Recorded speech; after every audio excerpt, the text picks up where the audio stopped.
प्रिय दर्शकगण, सादर नमस्ते।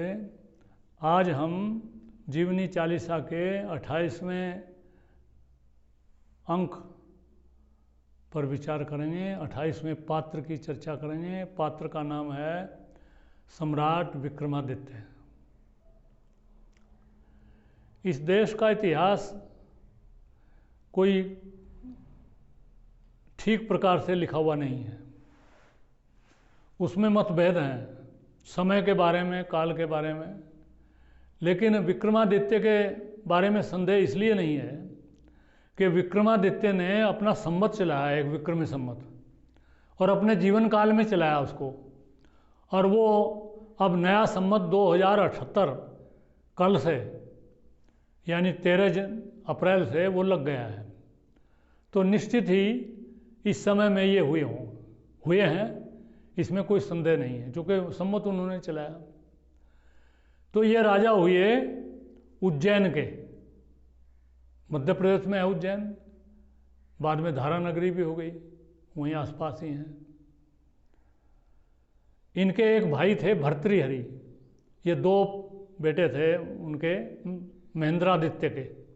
भर्तृहरि बड़े थे और विक्रमादित्य छोटे थे। भर्तृहरि का जीवन बड़ा प्रेरणादायी है। वो तो संत महापुरुष हुए हैं और उनको वैराग्य पैदा हो गया, तो वो राजपाट छोड़ करके अपने छोटे भाई को दे दिया इनको, विक्रम को। विक्रम था इनका नाम, विक्रमादित्य तो बाद में हुआ। उन्होंने संन्यास ले लिया। उनकी रचना बड़ी प्रसिद्ध रचना है, उनके शतक हैं 3, वो आप पढ़ सकते हैं, देख सकते हैं। उनकी कोई अलग वीडियो बन सकती है अलग से। अब आज विक्रमादित्य की चर्चा करेंगे। तो विक्रमादित्य उस समय पैदा हुए जब पूरे देश पर पहले तो हुणों ने राज्य किया, फिर शकों का आधिपत्य हो गया यहाँ। तो इस विदेशी लोगों ने यहाँ आकर के कब्जा कर लिया। तो इन्होंने अपना राज्य बढ़ाया, शकों को हराया, भगाया। कुछ शक हमारे में विलीन हो गए, कुछ भाग गए, कुछ मार दिए गए। और केवल भारत पर ही कब्जा नहीं किया, अफगानिस्तान पर, ईरान पर और सऊदी अरब तक पहुंच गए। और कुछ तो ये बताते हैं कि रोम तक पहुंच गए, तुर्की तक पहुंच गए। और इन्होंने मक्का में जिसको आप मक्का कहते हैं, वो कुछ नहीं था वहाँ जाकर के छोटी बस्ती कोई होगी।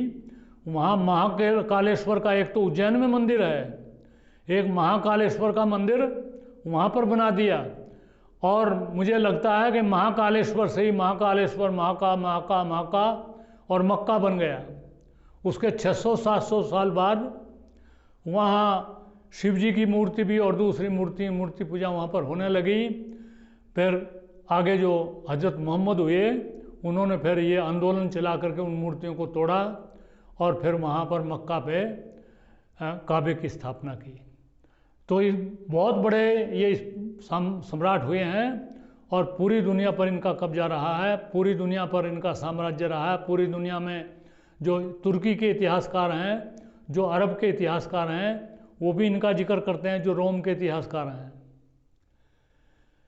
भारत में भी 16 जनपदों पर इनका उत्तर से दक्षिण तक और पूर्व से पश्चिम तक पूरे पर इनका साम्राज्य रहा है। और पूरे देश को इन्होंने एक किया और जो विदेशी आक्रांता थे उनको मार भगाया या उनको अपने समाज में विलीन कर लिया। इस प्रकार से ये जो भारत की संस्कृति है, जिसको पहले यूनानियों ने, फिर हुणों ने, फिर शकों ने, इन्होंने इसको बर्बाद करना चाहा, उसके बीच में विक्रमादित्य जो सम्राट हुए, उनका बहुत बड़ा योगदान है, बहुत बड़ी भूमिका है। इतना ही इस महापुरुष के संबंध में बताना पर्याप्त है। इति ओम शम नमस्ते जी।